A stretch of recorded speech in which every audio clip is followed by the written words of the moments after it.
Hello दोस्तों, Japanese film industry जानी जाती है सबसे ज्यादा यूनिक कॉन्सेप्ट पे फिल्म बनाने के लिए। तो आज हम लेकर आए हैं एक ऐसी ही जैपनीज फिल्म जो बेहद अलग कॉन्सेप्ट रखती है। ये फिल्म साइकोलॉजिकल ड्रामा होने के साथ साथ हॉरर मूवी का फील भी देती है। So without wasting any time फटाफट शुरू करते हैं इसका एक्सप्लेनेशन। फिल्म की शुरुआत में हम एक आदमी को देखते हैं जिसका नाम है नकोशी।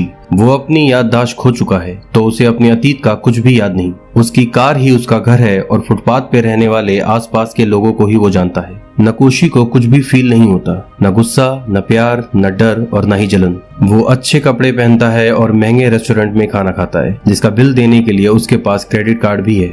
एक रात जब नकोशी अपनी कार में था, उसके पास एक आदमी आता है जिसका नाम है ईतो। ईतो को ये बात पता है कि नकोशी को अपना अतीत याद नहीं और ना ही वो कुछ फील कर सकता है। वो नकोशी से कहता है कि ह्यूमंस पे किए जाने वाले एक एक्सपेरिमेंट के लिए मुझे तुम्हारी जरूरत है और इसके बदले में मैं तुम्हें अच्छे पैसे दूंगा।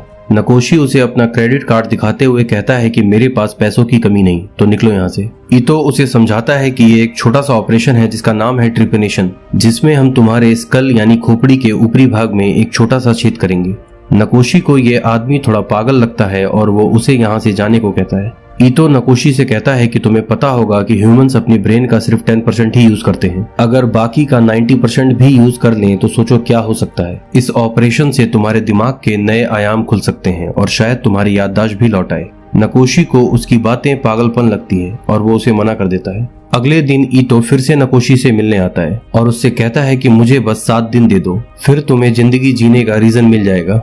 नकोशी अपनी इस भूली भटकी जिंदगी से परेशान हो चुका है तो वो ईतो की बात मान के उसके साथ चला जाता है। ईतो उसे एक कमरे में लेके जाता है जिसकी दीवारों पे बहुत ही अजीबोगरीब फोटोज लगे हैं। उन फोटोज में ऐसे लोग दिखते हैं जिनके स्कल में छेद किया गया है। ईतो नकोशी को बताता है कि वो एक मेडिकल स्टूडेंट है और अपने फादर के हॉस्पिटल में ही काम करता है। फिर वो नकोशी को ये भी बताता है कि ट्रिपेनेशन यानी कि ह्यूमन स्कल में छेद करना कोई नई चीज नहीं है। पिछले कई हजार सालों में अलग अलग सिविलाइजेशन के लोगों ने इसे करके देखा है। इसके बाद वो उस ऑपरेशन के लिए नकोशी को बेड पे लिटा देता है। इस प्रोसीजर के दौरान ईतो नकोशी को बताता है कि जब बच्चा पैदा होता है उसकी खोपड़ी के अंदर एक होल होता है जिसकी वजह से उसका ब्रेन काफी एक्टिव होता है, लेकिन समय के साथ ये होल धीरे धीरे भरने लगता है। तो अगर हम स्कल में फिर से एक होल कर दें तो ब्लड सर्कुलेशन बढ़ जाएगा और दिमाग पहले से कहीं ज्यादा एक्टिव हो जाएगा। फिर वो ड्रिल मशीन से उसके स्कल में छेद करने लगता है। फिर ये सीन यहाँ पे कट हो जाता है और अगली सुबह नकोशी अपनी कार में जागता है। वहाँ उसे एक लिफाफा मिलता है जो ईतो ने उसके लिए छोड़ा था। नकोशी को उसमें कुछ पैसे और एक नोट मिलता है जिसमें ईतो ने उसे आज रात डिनर के लिए कहीं इनवाइट किया है। ईतो ने नकोशी से इस एक्सपेरिमेंट के लिए 7 दिन मांगे थे और आज ये उसका दूसरा दिन है। फिर उस रात नकोशी ईतो से जाकर मिलता है जहाँ उसे पता चलता है कि ये एक्सपेरिमेंट ईतो की खुद की दिमागी उपज है जिसके बारे में किसी को भी नहीं पता। नकोशी ईतो से पूछता है कि आखिर इस एक्सपेरिमेंट से तुम साबित क्या करना चाहते हो। ईतो उसे कहता है कि देखो, मुझे भूत प्रेत या आत्माओं में बिल्कुल भी भरोसा नहीं। मुझे लगता है कि अगर हम अपनी ब्रेन पावर को बढ़ा लें तो दुनिया में सब कुछ एक्सप्लेन किया जा सकता है।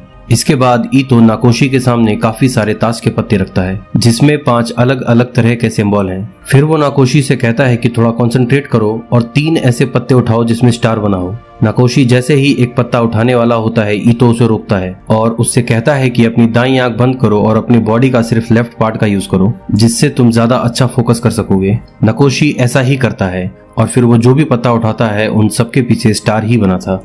ईतो ये देख के मन ही मन बहुत खुश होता है, लेकिन नकोशी को इससे काफी हैरानी होती है। इसके बाद देर रात नकोशी जब अपने कार की तरफ जा रहा होता है तो ये एक्सपेरिमेंट फिर से करने के लिए वो अपनी दाहिनी आंख को बंद करता है और बॉडी के लेफ्ट पार्ट पे फोकस करता है। और उसके बाद जो वो देखता है वो इस फिल्म का सबसे बवाल सीन है। उसको वहाँ मौजूद काफी सारे लोग बहुत ही विचित्र तरह के दिखते हैं। कोई उसको एलियन जैसा दिखता है तो कोई पेड़ जैसा, कोई जंजीरों से बंधा हुआ है तो किसी के सर से पांव तक चश्मा लगा हुआ है। लेकिन वहीं काफी सारे लोग उसे नॉर्मल ह्यूमन जैसे भी दिखते हैं। और तभी वो वहां से गुजर रहे किसी गैंगस्टर से टकरा जाता है। ये गैंगस्टर थोड़ी उल्टी खोपड़ी का आदमी है तो वो अपने आदमियों के साथ नकोशी को किसी सुनसान गली में ले जाता है। इसको जब भी किसी से बदला लेना होता है ये उसकी पिंकी फिंगर काट देता है। इससे पहले ये 76 लोगों की पिंकी फिंगर काट चुका है। वो जैसे ही नकोशी की फिंगर काटने वाला होता है, नकोशी अपनी दाईं आंख बंद करके उस पर फोकस करता है और फिर वो उस गैंगस्टर से कहता है कि ऐसा मत करो, तुम मेरी नहीं बल्कि अपनी खुद की फिंगर काट रहे हो। इतना सुनते ही उस गैंगस्टर की पिंकी फिंगर कांपने लगती है और उसकी आंखों में भी आंसू आ जाते हैं। फिर वो नकोशी की फिंगर नहीं काटता और उसे जाने देता है। आखिर ये क्यों हुआ ये फिल्म में हमें आगे समझ आएगा। इसके बाद अगले सीन में नकोशी ईतो से मिलता है और उसे वो सारे स्केच दिखाता है जो उसने रोड पर अजीबोगरीब लोग देखने के बाद बनाए थे।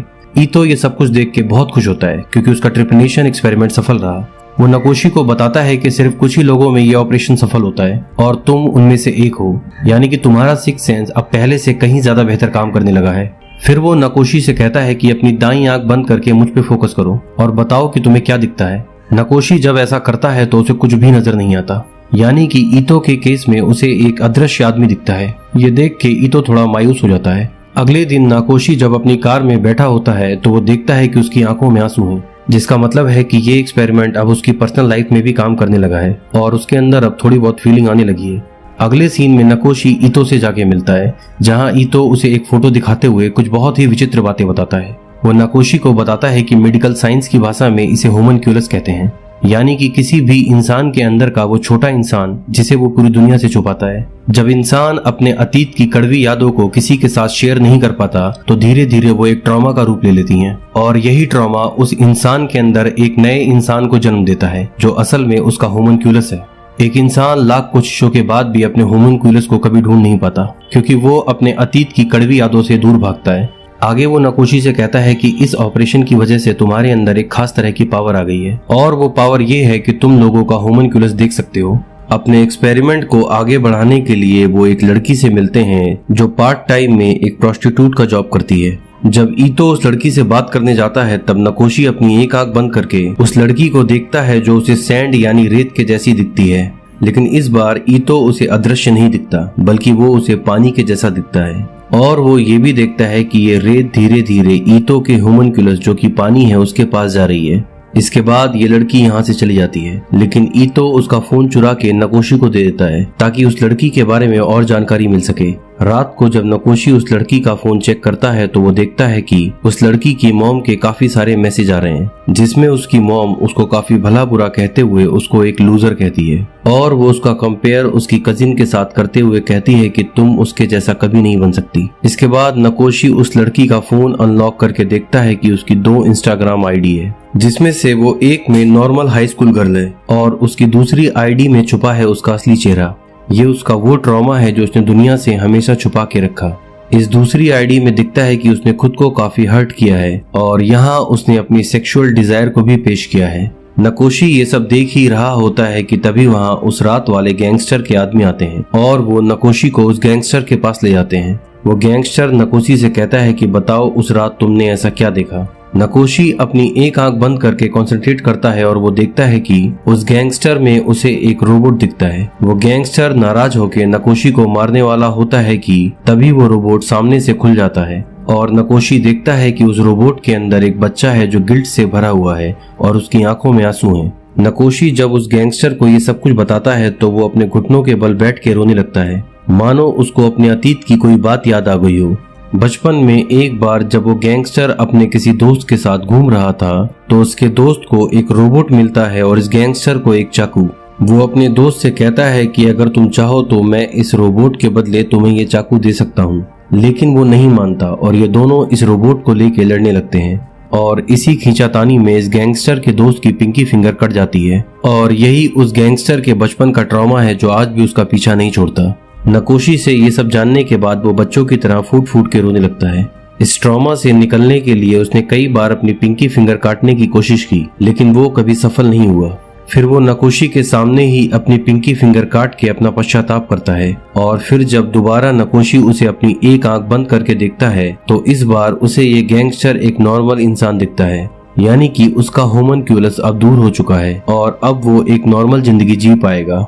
अगले सीन में जब नकोशी अपनी कार में बैठ के उस हाई स्कूल गर्ल का फोन चेक कर रहा होता है कि तभी अचानक वो लड़की वहां आ जाती है। असल में वो अपना फोन वापस लेने आई थी। तब नकोशी अपनी एक आंख बंद करके उसके होमनक्यूलस को ध्यान से देखता है और वो देख पाता है कि उसका होमनक्यूलस रेत नहीं बल्कि बहुत ही छोटे छोटे अल्फाबेट्स हैं जो उसकी जिंदगी के दर्द को बयां करते हैं। इस लड़की की मॉम इसे एक बदचलन लड़की समझती है, इसीलिए ये अपनी मॉम से बहुत ज्यादा नाराज है और उससे बदला लेने के लिए इसने एक प्रोस्टिट्यूट बनना चुना।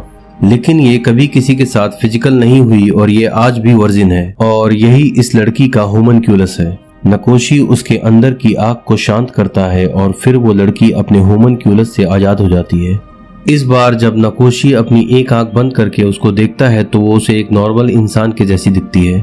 अगली सुबह जब नकोशी जागता है तो अपनी एक आंख बंद करके वो कुछ इतना अजीब देखता है कि जिससे घबरा के वो ईतो से मिलने उसके हॉस्पिटल जाता है। हॉस्पिटल के वेटिंग हॉल में बैठा हुआ नकोशी अपनी एक आंख बंद करके देखता है कि उसका आधा शरीर रोबोट और रेत का बना हुआ है। कार में उसने यही देखा था जिसकी वजह से घबरा के वो ईतो से मिलने आया है। तभी उसके सामने बैठी एक लड़की पलट के नकोशी को देखती है। नकोशी देखता है कि उस लड़की का चेहरा बिल्कुल फ्लैट है। उसके चेहरे पे आंख, नाक, मुंह कुछ भी नजर नहीं आ रहा और मानो वो नकोशी से कह रही है कि ये जिंदगी कितनी खाली है। ये सब देख के नकोशी डर के चिल्लाने लगता है कि तभी वहाँ ईतो आ जाता है। फिर वो नकोशी को लेके अपने घर जाता है, जहाँ रास्ते में नकोशी ईतो को बताता है कि अब लोगों के होमनक्यूलस उस पर ट्रांसफर होने लगे हैं। ईतो उसे अपने घर ले जाकर एक लड़की का फोटो दिखाता है जिसपे ये एक्सपेरिमेंट सफल रहा था और वो दूसरे लोगों का होमनक्यूलस देख पाती थी। बाद में उस लड़की ने एक पिक्चर ड्रॉ करी जिसमें उसने अपना खुद का होमनक्यूलस बनाया। इस पूरी बातचीत का मतलब ये है कि इस ऑपरेशन के बाद सिर्फ वही लोग दूसरों का होमनक्यूलस देख पाते हैं जिनके खुद के होमनक्यूलस होते हैं, जिसका मतलब ये है कि नकोशी का खुद का होमनक्यूलस अब बाहर आने लगा है और शायद बहुत जल्द उसकी याददाश्त भी वापस आ जाए। लेकिन नकोशी इन सब बातों से अब बहुत परेशान हो चुका है, तो वो ईतो से कहता है कि ऑपरेशन करके मेरे स्कल का छेद बंद कर दो। ईतो कहता है अभी सिर्फ 4 दिन हुए हैं, मैंने तुमसे 7 दिन मांगे थे। नकोशी जिद करने लगता है, तब ईतो उसके सामने एक शर्त रखता है। वो नकोशी से कहता है कि पहले तुम मेरा होमनक्यूलस देख के बताओ, उसके बाद मैं ऑपरेशन करके तुम्हारा छेद बंद कर दूंगा। इस बार जब नकोशी उसे देखता है तो उसे ईतो में पानी के साथ एक गोल्ड फिश भी नजर आती है, लेकिन नकोशी उसे ये बात नहीं बताता क्योंकि वो नहीं चाहता था कि ईतो का होमनक्यूलस भी उसके ऊपर ट्रांसफर हो। इसके बाद नकोशी अपनी गाड़ी में रखी पुरानी चीजों की जांच करने लगता है ताकि उसे अपने अतीत के बारे में कुछ पता चल सके, और यहाँ उसे एक कार्ड मिलता है जिसके पीछे एक नाम लिखा था, ननाको। तब उसे अपने अतीत की कुछ बातें याद आने लगती हैं। उसे याद आता है कि एक दिन किसी बार में वो रेड कलर की ड्रेस पहनी एक लड़की से मिला था जिसका नाम था ननाको। इन दोनों को प्यार हो जाता है और ये एक साथ एक ही घर में रहने लगते हैं, और ये वही लड़की है जिसको कल नकोशी ने हॉस्पिटल में देखा था। उस लड़की से मिलने के लिए नकोशी उसी हॉस्पिटल के बाहर जाके उसका इंतजार करता है, और जब वो लड़की हॉस्पिटल से बाहर आती है तब नकोशी उसे ननाको कह के पुकारता है। ये सुन के वो लड़की थोड़ा शॉक हो जाती है और नकोशी से पूछती है कि क्या तुम मुझे जानते हो? मैं अपनी याददाश्त खो चुकी हूँ तो मुझे मेरे अतीत का कुछ भी याद नहीं। फिर नकोशी उस लड़की को एक अपार्टमेंट में लेके जाता है जिसकी चाबी उसके पास काफी पहले से थी, लेकिन अपनी याददाश्त खोने की वजह से वो इस अपार्टमेंट में काफी सालों से नहीं आया था। उस घर के अंदर पहुंच के नकोशी उस लड़की को बताता है कि अपनी याददाश्त खोने से पहले हम दोनों यहाँ साथ रहा करते थे, और साथ ही वो उस लड़की को वो रेड कलर की ड्रेस भी दिखाता है जिसमें नकोशी ने पहली बार उसे देखा था। लेकिन इस लड़की को अपना अतीत अभी भी याद नहीं है। उसे अपने अतीत की बस एक ही बात याद आती है जिसमें वो रोड पे किसी का खून बहता हुआ देखती है। फिर वो दोनों करीब आ जाते हैं और एक साथ रात गुजारते हैं। अगली सुबह उठ के नकोशी देखता है कि उस लड़की के माथे पर भी वैसा ही निशान है जैसा नकोशी के माथे पर है, यानी कि उस लड़की के स्कल में भी छेद किया गया था ट्रिपनेशन एक्सपेरिमेंट के लिए, और नकोशी जानता है कि ये करने वाला ईतो ही है।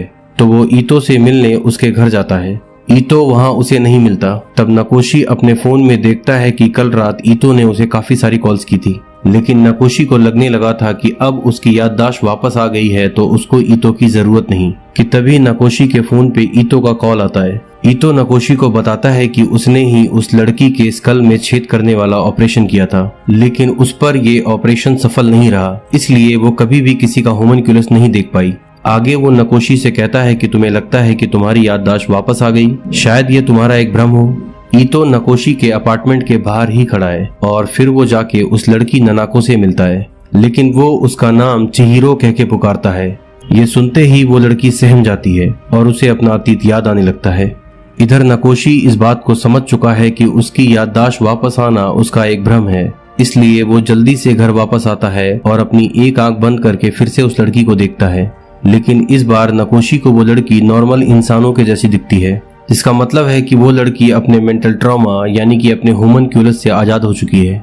असल में उस लड़की की याददाश्त अब वापस आ चुकी है, और फिर वो नकोशी को बताती है कि एक दिन वो और उसका बॉयफ्रेंड कार से कहीं जा रहे थे। रास्ते में उन दोनों का किसी बात पे झगड़ा होने लगता है, जिसकी वजह से उसके बॉयफ्रेंड का ध्यान ड्राइविंग से हट जाता है कि तभी उनकी कार के सामने नकोशी और उसकी वाइफ आ जाती है। इस हादसे में नकोशी की वाइफ और चिहिरो का बॉयफ्रेंड दोनों मारे जाते हैं। इस एक हादसे में नकोशी और चिहिरो दोनों ने अपनों को खो दिया और यही इस लड़की का मेंटल ट्रॉमा था जिसके लिए वो रोते हुए नकोशी से माफी मांगती है। नकोशी को भी अब अपना अतीत याद आने लगता है। जिस रेड ड्रेस वाली लड़की ननाको को उसने बार में पहली बार देखा था, वो ये लड़की नहीं जो इसके सामने है। वो असल में कोई दूसरी लड़की है जो नकोशी की वाइफ थी। पहले नकोशी एक बहुत ही खुदगर्ज खोखला किस्म का आदमी हुआ करता था। शादीशुदा होने के बावजूद उसकी कई दूसरी लड़कियों के साथ अफेयर थे, जिसकी वजह से उसकी वाइफ बहुत स्ट्रेस में रहती थी और इसी वजह से उसका मिसकैरेज भी हो गया। फिर एक दिन नकोशी और उसकी वाइफ का झगड़ा हुआ तो नकोशी की वाइफ घर छोड़ के जाने लगती है। नकोशी उसे मनाने के लिए उसके पीछे जाता है कि तभी एक कार से इन दोनों का एक्सीडेंट हो जाता है जिसमें नकोशी की वाइफ मर जाती है और उसी हादसे में नकोशी अपनी याददाश्त खो देता है। नकोशी की पुरानी खुदगर्ज जिंदगी ही उसका मेंटल ट्रॉमा यानी कि उसका होमनक्यूलस है। नकोशी के घर के दूसरे कमरे में ईतो भी बैठा है। नकोशी उसके पास जाके उससे पूछता है कि क्या तुम चाहते हो कि मैं तुम्हारा होमनक्यूलस देखूं? जिस पे ईतो हाँ कहता है। तब नकोशी अपनी एक आंख बंद करके उसे देखता है और तब वो उसे बताता है कि तुम्हारा होमनक्यूलस पानी है और पानी में तैरती एक गोल्डफिश। इसके पीछे की कहानी ये है कि ईतो का बचपन काफी पेनफुल रहा है। उसको कभी किसी ने नोटिस नहीं किया, यहाँ तक कि उसके खुद के फादर ने भी। उसके फादर उससे ज्यादा समय अपनी गोल्डफिश के साथ बिताते थे। ये बात आज तक ईतो को अंदर ही अंदर खाई जा रही है, इसीलिए वो खुद का इतना अजीबोगरीब सा हुलिया बना के रखता है। उसके बाल कलर्ड हैं, शरीर पे टैटू है, आंखों में लेंस है और वो अजीबोगरीब कपड़े पहनता है सिर्फ इसलिए ताकि लोग उसको नोटिस करें। मानो वो चीख चीख के सबसे कहना चाहता है कि मैं भी यहाँ हूँ। असल में ईतो के होमनक्यूलस की वो गोल्डफिश ईतो ही है जो खुद में कैद है। नकोशी के मुंह से ये सब सुन के वो फूट फूट के रोने लगता है। फिर नकोशी उसे समझाता है कि तुमने हमेशा चाहा कि लोग तुम पे गौर करें, तुम्हें समझें, लेकिन क्या तुमने कभी दूसरों पे गौर किया, कभी उन्हें समझने की कोशिश की? नकोशी और चिहिरो दोनों की याददाश्त अब वापस आ चुकी है और उन दोनों का ही इस दुनिया में अब कोई नहीं। तो वो दोनों फैसला करते हैं कि आगे की जिंदगी वो दोनों साथ ही गुजारेंगे। इसी इरादे के साथ वो अपनी कार से एक लॉन्ग ड्राइव पे निकल जाते हैं और इसी हैप्पी एंडिंग के साथ में ये फिल्म यहाँ पे समाप्त होती है। दोस्तों, वैसे तो इस फिल्म का कॉन्सेप्ट पूरी तरह से काल्पनिक है, लेकिन यहाँ एक बात है जिस पे गौर किया जा सकता है, वो ये कि हम इंसानों में काफी सारे ऐसे लोग हैं जो अपने अतीत की कड़वी यादों को भुला नहीं पाते और धीरे धीरे वो एक ट्रॉमा का रूप ले लेती है, जिससे छुटकारा पाने का सबसे अच्छा उपाय ये है कि हम माफ करना सीखें, दूसरों को भी और खुद को भी।